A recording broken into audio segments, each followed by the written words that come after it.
खाने में तड़का लगाते समय अगर प्याज ना डालें और सलाद में अगर प्याज ना हो तो खाने का स्वाद ही नहीं आता है। बेशक इसे काटते समय आंखों में पानी ज़रूर आ जाता है, लेकिन इसे खाने से जो अनगिनत फ़ायदे होते हैं ना, उसका कोई मुकाबला ही नहीं है। खासकर गर्मियों में कहा भी जाता है कि प्याज खाने से लू नहीं लगती है।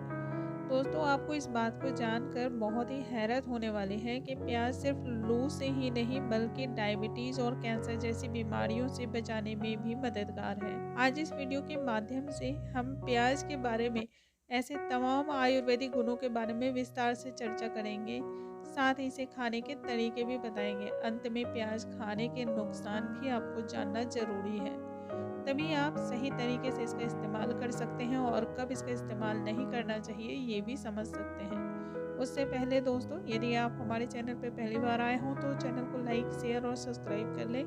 साथ में नोटिफिकेशन बेल को तो ज़रूर ही प्रेस कर लें ताकि हमारे जितने भी वीडियोस आएंगे उनके नोटिफिकेशन आप तक पहुंच पाएंगी। दोस्तों, सबसे पहले तो ये जानना बहुत ही ज़रूरी है कि प्याज आखिर है क्या। मूल रूप से प्याज को सब्जी माना जाता है। इसे सिर्फ भारत में ही नहीं बल्कि विश्व भर में बड़े चाव से खाया जाता है। इसका वैज्ञानिक नाम एलिपियम सेपा है। इसे विभिन्न भाषाओं में अलग अलग नाम से बुलाया जाता है। हिंदी में इसे प्याज के साथ साथ कांदा और डुंगरी भी कहते हैं। वहीं तेलुगु में उल्ली पयालू ऐसा कुछ कहते हैं। ठीक से प्रोनाउंसिएशन हमारा तो नहीं हो पाता है क्योंकि ये थोड़ा सा अटपटा जैसा लगता है और हमारी मदर टोन में चूंकि नहीं है तो मुझे थोड़ी सी दिक्कत हो रही है। अलग अलग लैंग्वेज में अलग अलग नाम से जैसे कहते हैं। कांदा, डुंगरी बहुत ही कॉमन नेम सुनने में लगता है, इसलिए अक्सर याद हो जाता है। प्याज के पौधे में नीले और हरे रंग के पत्ते होते हैं। प्याज का इस्तेमाल खाना बनाने में तो किया जाता ही है, वहीं इसे कच्चा भी खाया जाता है। इसकी चटनी और अचार बहुत ही अच्छी बनती है और मैं खुद भी इसकी चटनी और अचार ज़रूर बनाती हूँ। खासकर अचार, क्योंकि अचार मुझे बहुत ही इसका ज़्यादा पसंद है। स्पाइसी होता है, तीखा और तेज़ होता है, तो मुझे चटपटा खाना वैसे भी बहुत पसंद है, तो मैं इसकी अचार ज़रूर डालती हूँ। इसे किसी भी तरह के मौसम में आसानी से उगाया जा सकता है। अगर इसके पौधे की बात करें तो वैज्ञानिक इसे तना मानते हैं जो जमीन के अंदर रहता है। ये पौधे को ठीक तरीके से बढ़ने में मदद करता है।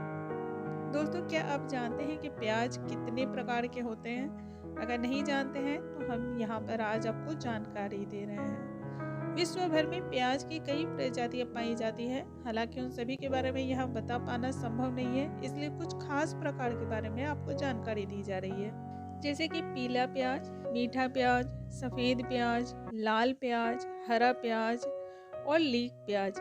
लीक वाला जो प्याज होता है ना, इसका नीचे का जो हिस्सा होता है वो छोटा होता है जबकि तना लंबा होता है। इसे सॉस या फिर सूप बनाने में इस्तेमाल किया जाता है।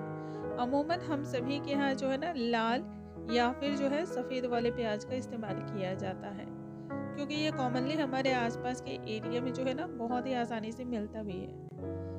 प्याज हर लिहाज से सेहत के लिए बहुत ही फायदेमंद है, चाहे आप इसे कच्चा खाएं या फिर सब्जी में डालकर। इसमें प्रचुर मात्रा में आयरन, पोटेशियम और विटामिन सी वो विटामिन बी का अच्छा स्रोत होता है।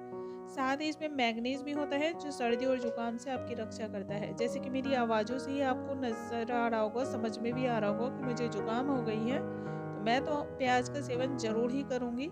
अगर आपको भी इस मौसम में सर्दी और जुकाम की परेशानी है तो प्याज का सेवन तो जरूर करें। प्याज बहुत ही तरीके से फायदेमंद है। नसों में यदि किसी भी प्रकार की सूजन आ जाती है या फिर आपको ब्लड प्रेशर की शिकायत है तो ये उसको भी जो है ना नियंत्रित करता है। प्याज के गुण से शरीर में आई सूजन कम होती है। यहाँ तक कि प्याज से निकलने वाला तेल बहुत अधिक गुणकारी होता है। प्याज का जो ऑयल मिलता है ना, उसे ऑनियन ऑयल के नाम से मार्केट में बेचा जाता है। दोस्तों, बेशक आप सभी कभी ना कभी तो ऐड देखते ही होंगे। अभी के समय में ये बहुत ही हिट लिस्ट में है। ऑनियन ऑयल बहुत ही कॉस्टली भी होता है। जो हेयर फॉल होते हैं उसको रोकने में बहुत मददगार होता है। यूँ तो मैंने भी इसके एक पैकेट को मंगवाया हुआ है। ये देखिए, ये बिल्कुल जो है ना प्याज का ही ऑयल है। तो ये सीधे शब्दों में कहा जाए तो है कुछ भी नहीं, लेकिन क्या है कि एक अच्छी पैकेजिंग को करके और इसकी मार्केटिंग को करके इसमें अच्छा खासा जो है ना रकम कमाया जा सकता है। अब आप इस बात को समझ लें कि 20-25 रुपये केजी बिकने वाले प्याज को अगर इतने कॉस्टली दामों पर कंपनियां बेच रही हैं तो इसमें प्रॉफिट क्या ही हो सकता है। 20-25 रुपये केजी बिकने वाले प्याज के तेल को 200 ml का पैकेट यदि मैंने खरीदा है जी, जैसा कि आप सभी देख रहे हैं ये 200 ml का पैकेट है और इसको शायद जहाँ तक मुझे याद है कॉस्ट तो इसमें दिख नहीं पा रहा है, लेकिन इस पैकेट को खरीदने में मुझे शायद 350 के आसपास हमारा पैसा गया था। तो आप समझ जाएं कि इसमें कितनी बड़ी मार्केटिंग है और केमिकल है सो अलग। तो मैं थोड़ी सी आलसी हूँ इसलिए मैंने मार्केट से मंगवाया है। नेक्स्ट टाइम मैं इसे घर पे ही बनाऊंगी। बनाना बहुत ही आसान है, इसका वीडियो मैं पहले भी डाल चुकी हूँ। बालों में जो इस तरह की उलझन होती है या फिर बाल बहुत ज़्यादा टूटते हैं तो इसमें कुछ भी करने की ज़रूरत नहीं है, प्याज के रस को लगा लें, ये बहुत ही बेहतरीन तरीके से काम करता है। किसी और महंगे प्रोडक्ट को अप्लाई करने की बिल्कुल ज़रूरत नहीं है। घर में जो भी प्रोडक्ट इस्तेमाल हम करते हैं अगर उससे हम उसका सॉल्यूशन कर सकते हैं तो मार्केट में हम पैसे खर्च क्यों करें। इन महंगी कंपनियों की जेब को भरते भरते हमारी जेबें खाली हो जाती हैं। अब तो आप समझ ही गए होंगे कि प्याज कितना फ़ायदेमंद है। अब ये जानना बहुत ज़्यादा ज़रूरी होता है प्याज खाने का बेहतर तरीका क्या है, कच्चा या पकाया हुआ। ये तो आपकी पसंद पे निर्भर करता है कि आप प्याज को कच्चा खाते हैं या फिर पका कर खाते हैं। अगर कच्चे प्याज की बात करें तो इसमें बहुत ज़्यादा जो है ना उच्च मात्रा में ऑर्गेनिक सल्फर पाया जाता है जिसके बहुत फ़ायदे हैं। एक वैज्ञानिक अध्ययन के अनुसार भी प्याज के गूदे के बाहरी परत में अधिक जो है ना एंटीऑक्सीडेंट गुण होते हैं, इसलिए प्याज को काटते समय इस परत को कम से कम हटाएं। ये कई मामले में आपके लिए फ़ायदेमंद साबित हो सकता है। वहीं पके हुए प्याज में फाइबर और कॉपर की मात्रा ज़्यादा हो जाती है जो आपके पाचन तंत्र को बेहतर बनाने में मददगार होता है। कॉपर मस्तिष्क के विकास के लिए बहुत अच्छा होता है। अब प्याज का अचार भी सेहत के लिहाज से फायदेमंद है। ये बताना बहुत ज़रूरी है कि कुछ कंपनियां अचार जो प्याज का बनता है ना उसमें केमिकल मिलाती है जो सेहत के लिए हानिकारक है, इसलिए यदि आप अचार पसंद करते हैं तो घर में बना लें। बहुत आसान तरीका है, इसका भी वीडियो मैं डाल दूंगी। टोटल लिहाज से देखा जाए तो प्याज कच्चा और पका दोनों तरीके से आप खा सकते हैं। ये तो हुए प्याज से होने वाले बेनिफिट। अब एक और बेनिफिट जान लिया जाए। जिन भी लोगों को डायबिटीज की प्रॉब्लम है या फिर कैंसर जैसे रोगों में ये बहुत ही असरकार होता है।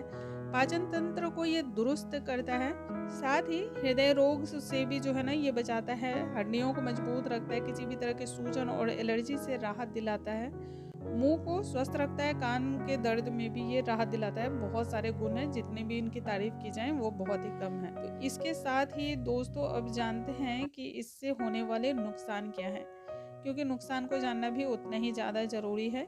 यदि आपको तेज गंध की समस्या है, आप उसे बर्दाश्त नहीं कर पाते हो तो कच्चा प्याज खाने से आपको नुकसान हो सकता है, क्योंकि मुंह से इससे बहुत ही तेज बदबू आती है। तो ऐसा प्याज में मौजूद सल्फर के कारण होता है। साथ ही जो है ना ये त्वचा पर रेसेज भी बहुत लोगों को आते हैं। वैसे तो ये कॉमन प्रॉब्लम नहीं है, बहुत कम लोगों को इसकी शिकायत होती है, लेकिन ये प्रॉब्लम हो सकता है।